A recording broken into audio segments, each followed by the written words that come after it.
Tänä keväänä olen paljastanut Donut Labin, Vergen ja Lehtimäen veljesten petoksen. Sen petoksen, jolla yli 1000 rehelliseltä suomalaiselta on huijattu ja valehdeltu ja petetty miljoonia ja kymmeniä miljoonia euroja. Kovalla työllä ansaittuja euroja tai ehkä papalta perittyjä. Se petos loppuu nyt. Lisäksi olen alkanut paljastaa CT Coating nimisen saksalaisen yhtiön petosta. Tämä kyseinen yhtiö on lähes 10 vuoden ajan valheilla ja huijauksella hankkinut rahaa Nordic Nanon kaltaisilta pieniltä yrityksiltä. Kymmeniä miljoonia euroja. Se petos loppuu myös nyt.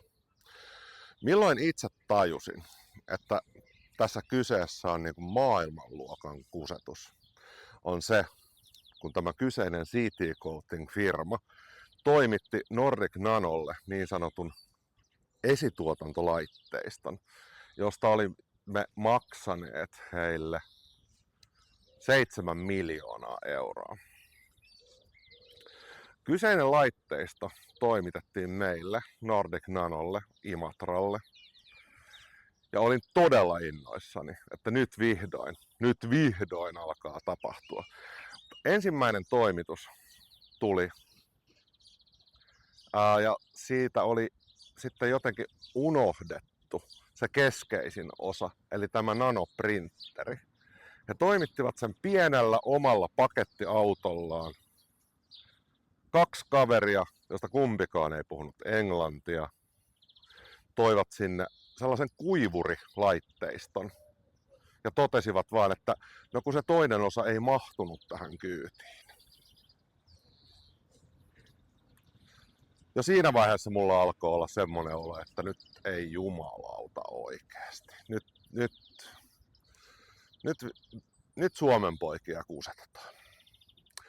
No, se varsinainen printeri tuli sitten kuitenkin noin parin viikon päästä samojen heppujen toimesta samalla pienellä pakettiautolla, johon he sitten olivat saaneet sen kuitenkin mahtumaan. Mutta sitten kun se tuli, niin jännänen se ei toiminut. Se ei toiminut, koska siinä oli yksi sensori mennyt kuljetuksen aikana rikki. Ja näitä sensoreita ei sitten saanutkaan yllättäen mistään. No, totta kai reklamoimme ja totesimme, että voisiko sen sensorin nyt toimittaa. Ja he totesivat, että no kyllä niitä voidaan toimittaa, mutta niitä on tosi vaikea saada mistään, että jos laittaisitte meille 2 miljoonaa lisää, siis sen 7 miljoonan lisäksi, jonka olimme laittaneet, niin he voivat tämän sensorin sitten ystävällisesti toimittaa ja tulla asentamaan. No siinä vaiheessa todettiin, että nyt ei tämä nyt ihan näinkään mene. Että nyt voisitteko laittaa sen sensorin kuitenkin tulemaan. Ja he sitten ystävällisesti laittoivat jopa niin kuin kouluttajahenkilöstön meille sitten niin kuin asentamaan ja käyttöönottokouluttamaan tämän laitteiston. Mutta kuitenkin sitten siinä vaiheessa, kun se sensori saatiin paikoilleen, niin yllättäen sen kuivatuslaitteiston kuivaavat UV-lamput eivät toimineet. Ja sitten kun niiden perään kyseltiin, niin todettiin, että joo, niitä toimittaa ainoastaan yksi toimittaja koko Euroopassa, ja se on valitettavasti mennyt konkurssiin. Ja kestää, että ne saadaan. Niin sanotaan, että siinä vaiheessa mä tajusin, että nyt ei ole kaikki kohdallaan. Ja siinä vaiheessa aloin toimia, siinä vaiheessa aloin sisäisesti nostaa näitä mun huolia esiin. Ja kun ketään ei kiinnostanut, niin Sitten sen jälkeen mä tein rikosilmoituksen, sen jälkeen mä tein sen ilmoituksen finanssivalvonnalle ja sen jälkeen mä tulin julkisuuteen näiden asioiden kanssa, koska mä päätin, että tämä kusetus loppuu myös nyt. Tämä petos loppuu nyt. Koska tähän oli käytetty myös, ei pelkästään yksityisten sijoittajien rahoja, vaan sekä EUn että Suomen valtion rahoja lähes 4 miljoonaa euroa. Niin tämä CT Coating-nimisen yhtiön tarina tulee päätökseen nyt. He on pyörittänyt tätä samaa sirkusta lähes 10 vuotta Ernst Hölzenbeinin johdolla.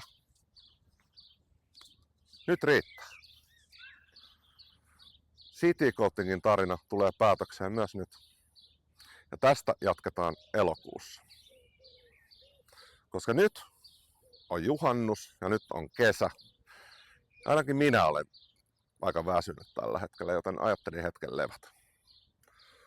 Suosittelen samaa myös teille kaikille. Kiitos teille kaikille, jotka olette tukeneet tätä minun tekemistäni. Kiitos teille kaikille, jotka olette olleet yhteyksissä. Teidän tukenne on ollut todella arvokasta, koska nyt tiedän, että en ole tässä yksin.